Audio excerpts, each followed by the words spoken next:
Hello and welcome to the video. Today we have something very exciting because Cammus decided to send me the steering wheel C5 that they have for me to try out and for me to tell you guys about.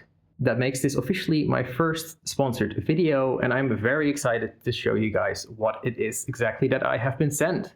To make sure that I could get going as it was, they sent me not only the steering wheel, they also sent me the desk clamps to attach it with and a pair of pedals so that I can have the full-on driving experience that you would want. Now, I'm used to driving with my trusty old PlayStation 4 controller, so this for me is quite exciting to have and try out. Now, what is it exactly that I have been sent? I have been sent a direct drive steering wheel, which means that it has force feedback, which I have not used before. I've not had a force feedback wheel before. If you're unfamiliar with what that is, well, of course, when you're using the steering wheel, you will want all of your input to actually go to the computer and tell your car or whatever you're driving in your video game to turn left and right. However, if you were driving a car in real life, you'd also feel forces through the steering wheel depending on what happens to the car, especially if you're racing and pushing the limits of your car's grip.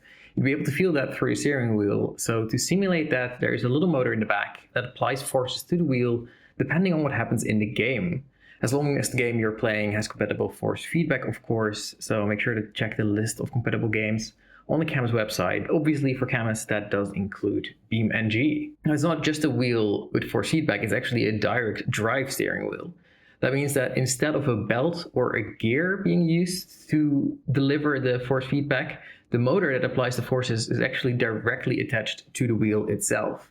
This should give it a more direct feel with less latency, and apparently it's supposed to be more realistic. I have not had anything to compare it to because it's direct drive steering wheel, which, I mean, it's awesome, but I can't tell you whether it's better or worse than any of the other ones.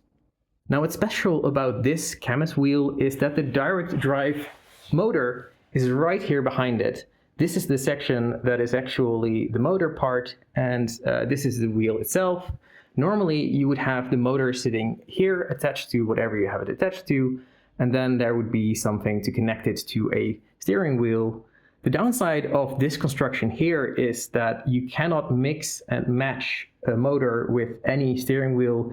These two have been made to go together, so this is just what you're working with. Of course, there are different wheels to be bought from Cammus. They have some different options, but this setup is actually quite special in that way because, as far as I know, it's the only one that does that with the engine right attached to it, and that might also explain how they've been able to make it so cheap. Because if you normally want to invest in a direct drive steering wheel, it is quite expensive. Belt driven and gear driven just comes a bit cheaper, and to make your direct drive wheel actually an affordable option is quite special. So that is why Cammus actually has quite a bit to prove with this steering wheel. How can it possibly be so much cheaper than the competition? What I noticed first with this coming out of the box was that it felt really nice and sturdy to me. The steering wheel fabric is nice to hold on to, and the materials don't seem cheap at all. It seems like a very sturdy machine. It's quite heavy. Secondly, what you'll notice is that it has a little display. It can show, for example, what gear you're in or your revs or something like that, including also the little race light, which also can show the revs. Now, unfortunately, the game that I will be using the most is BeamNG, and in that I have not been able to get it to work. The other game that I've been very excited to try out with this is Assetto, Corsa, Competizione, and that one does work. There you can have this show the gears, and those little lights will also show the revs. However, in BeamNG it doesn't do that. Maybe that will come later, but there are no guarantees, of course. Secondly, what I noticed was that there are a bunch of buttons, which is actually really nice for if you are playing BeamNG, because God knows there are a lot of buttons that you'll want to have mapped to your steering wheel. For example, I have resetting, changing the cameras, starting the ignition, pause, menu, changing the lights if you want to. You can pick and choose whatever you want to map these buttons to, but it's just really good to have quite a few because BeamNG often requires that. Now, the first time setting it up, I did have to map every little button myself. So it was a bit of a hassle setting it up. There wasn't a preset or anything, so you have to do it yourself, but it isn't too much effort and it worked pretty smoothly. Before we actually get into any gaming, I did want to quickly mention, if you have Cammus gear, it might not necessarily be compatible with the gaming chair that you own. So that's something that you might want to keep in mind. This is a little platform that you would normally attach the wheel to, but none of the screws lined up. So I had to put a little bit of extra wood in between to create some extra space. And then I used the desk clamps to actually attach the steering wheel to this little platform. Same goes for the pedals that I have. I have used little zip ties to put them in place because, again, the holes did not quite match up with the bottom plate that came with the gaming chair. But actually, these little zip ties really work quite well. When I move this, the whole chair moves because they are really well attached. And the same, these desk clamps are actually really good and feels very, very sturdy. So the attachment is actually completely fine as it is. Unfortunately, my desk itself is a cheap IKEA desk and it's not quite stable enough to allow the wheel to be attached to it directly. If you want to attach this with desk clamps to a regular desk, you might want to keep in mind that it has to be quite a strong and sturdy one, because the forces that are applied by this wheel on your hands are quite strong, and you don't want your whole desk shaking about when you're playing. One last thing to show you just before we get going is, of course, the Cammus app. It recognizes all the different parts, and there are so many settings that you can change. I honestly don't have all that much knowledge about all these force feedback settings, so I left most of it as it was from default. But of course, it's very important to be able to calibrate everything nicely. Now in BeamNG, there are specific settings for force feedback that you can find under force feedback section. Again, I'm not that familiar, but what's quite important is that you have the strength here. This Cammus wheel is capable of putting out a lot of force. So you might want to make sure that every time you crash, you don't get assaulted by the Cammus wheel going all sorts of directions. So I just set the settings on not too high, not too low, and it works pretty fine for me. So let's get going. When you're playing with the controller, there are all sorts of things happening in the game that you don't really see or feel. Like the sensation that I get through the wheel of when I'm starting to lose traction is insane. That's just a whole input that I've never gotten before. Like the controller might vibrate a little bit more in certain moments, but you can't really tell what's going on. So the sensation of losing traction is just a completely new one that I haven't been able to use before. I'm not saying that it has made me immediately a better driver, because I've got about 15 years of experience using all sorts of video games and mostly driving games with a controller, so that experience is not exactly going to be replaced immediately by a wheel. So I have to get used to it a little bit, but it's quite a lot of fun, just a very interesting new experience that I've not had before. Now, of course, that doesn't necessarily have to be from a direct drive steering wheel. Also, with a regular force feedback wheel, you will experience all these forces. It's just that it is a little bit more direct and more realistic than with those, possibly. Of course, one last button that I haven't actually mentioned yet is, of course, the shifters that are on both sides of the steering wheel. They move along with the steering wheel themselves, so whoops, wasn't paying attention. When you steer all the way to the side, then suddenly your downshifter is actually on your right side, which can be a little bit confusing. But what is more interesting, I think, is that when you're steering, I will try to hold the steering wheel quite loosely, and I get on the gas. I can actually feel that. I don't know if you can see that in what the steering wheel just did. Now, with that extra information that you're getting, there is potential to be a better driver, which is pretty cool. Because there's just more information that you have. So are we actually a better driver? Absolutely not. And then particularly, there are some very cool rear-wheel drive cars in BeamNG that I quite like to drive, but on the joystick it just isn't always as easy. Sometimes you slide out, you don't really know what happened. Like there was nothing telling you that you were about to slide out. And that supposedly should be better when you have a steering wheel for feedback, because then you'll know slightly beforehand what's happening. You can feel your car losing traction, and then hopefully you'll be able to correct it in time.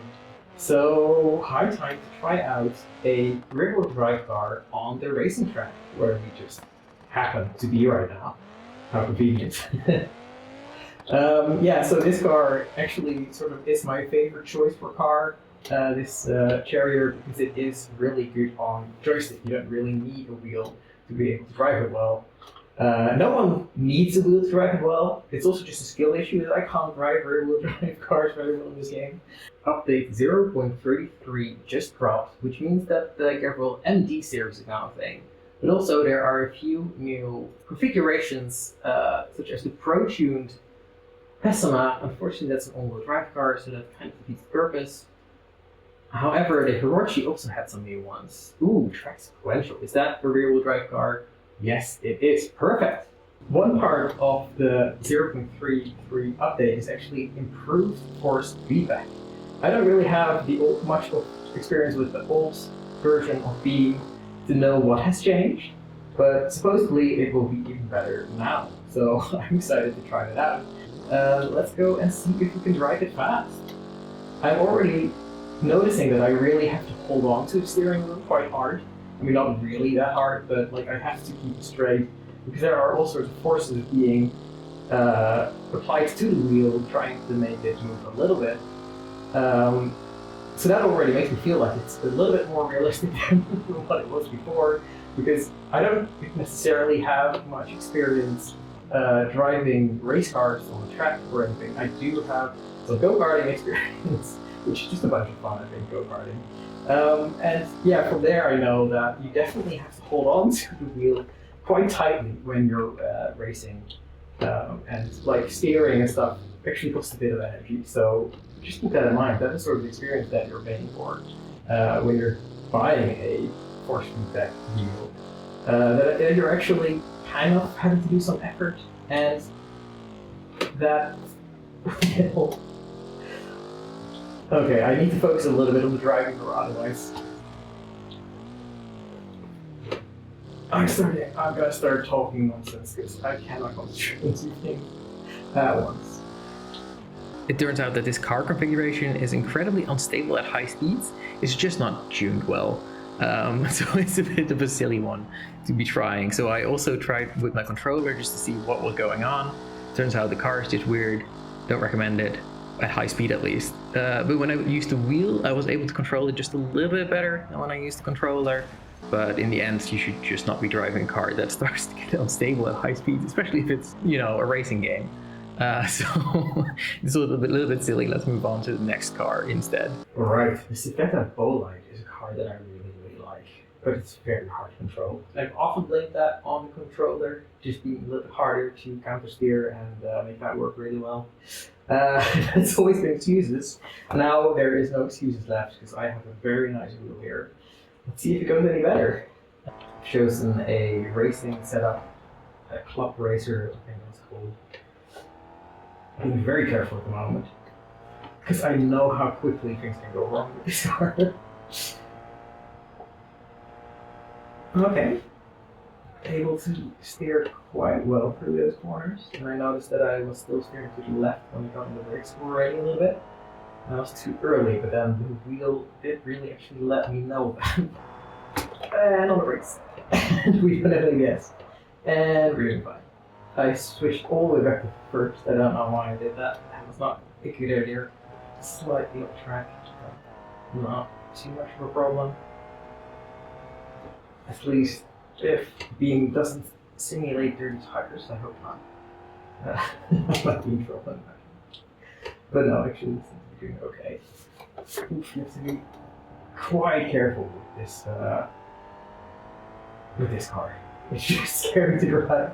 But I'm really enjoying actually getting more information through the wheel, knowing what's going to happen. It's hard to describe, really. I don't really know what to say, other than things happen. Things happen in the wheel that tell me what's going on. Oh, yeah, there I just didn't brake too much, and that didn't go very well.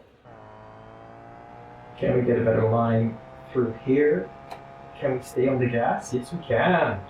Nice. Now that little bit there, getting out of the corner, staying on the gas, and then sliding just slightly, but keeping the wheel straight, is so hard to do on a controller, because now I can just point the wheel in the right direction and it's fine. But on a controller, you have to point your wheels like in the direction that you're going, and that's not completely straight ahead, so you have to make some movement with your finger, but like flicking it a little bit, it's just hard to get that exactly right. So getting out of corners and being on the gas, I think that is something that I can tell already is a little easier on the wheel. Now, so far I'm much worse on the wheel than I am on the controller, because yeah, I mean, like I said, I have much more experience driving with a controller. What I never did in BeamNG before this, doing laps, it's never really been my favorite, but I think that's partly because this really is one of those areas in which you can tell that a wheel actually makes a big difference.